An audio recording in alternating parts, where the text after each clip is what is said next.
Svetta agile verso il cielo il campanile della chiesa di Sant'Antonio Abate a Farra di Mel. I suoi rintocchi echeggiano tra i prati circostanti, invitando la comunità a raccogliersi in preghiera.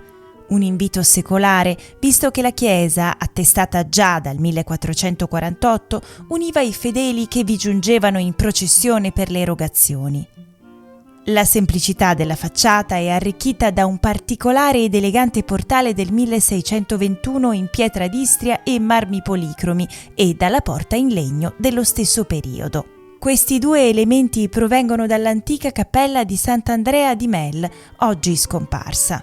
Oltrepassata la soglia, il pavimento originale, l'arcone trionfale, il presbiterio con l'altare maggiore e gli altari laterali conferiscono un'elegante sacralità. La pala d'altare, attribuita alla bottega del Frigimelica, rende chiara l'intitolazione a Sant'Antonio Abate, che è posto in posizione centrale con i suoi inconfondibili attributi. Il santo è in dialogo con la Madonna in gloria con il bambino ed è affiancato dal vescovo Sant'Ermagora e dal diacono Fortunato, due figure determinanti per la diffusione della fede cristiana nell'antico patriarcato aquileiese. Raffinati i due altari lignei laterali del XVII secolo. A sinistra l'altare di Sant'Antonio da Padova con l'ottocentesca statua del santo e a destra l'altare con la Madonna con il bambino tra San Sebastiano e San Simone, il Cananeo. Merita ricordare la settecentesca asta processionale.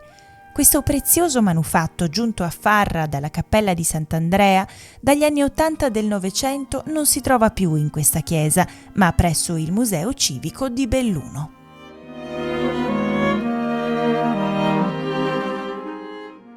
In un crocicchio di stradine, in posizione elevata, innalzata da alcuni scalini e impreziosita da un decoroso e accogliente sagrato, la chiesetta di Pagogna invita a soffermarsi per poter ritrovare un momento di pace e serenità. Aperta la porta, appare l'aula elegante e lo spazioso presbiterio in una chiesa seicentesca, anche se attestata già nella metà del XV secolo. La tela dell'altare, eseguita nel 1772 dall'artista Egidio Dall'Olio e da suo figlio Bartolomeo, porta lo sguardo al Cristo crocefisso. La croce, appoggiata sul Golgota, è slanciata verso la luce del cielo, dove angeli appoggiati alle nuvole illuminate comunicano la forza della speranza. Gesù è sofferente in croce, ha dato la sua vita per salvare l'umanità. La luce ha vinto le tenebre del peccato.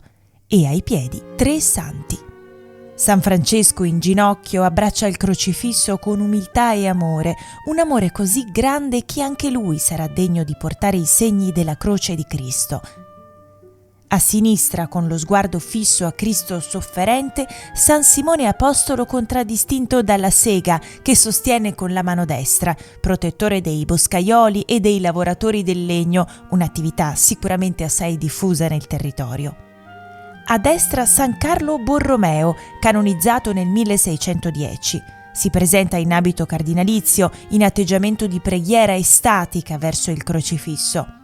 Lo sguardo a Cristo e la mano che lascia cadere il cappello da cardinale sottolineano il valore dell'umiltà del santo. Cristo dalla croce sembra guardare all'umanità per portarla nella luce.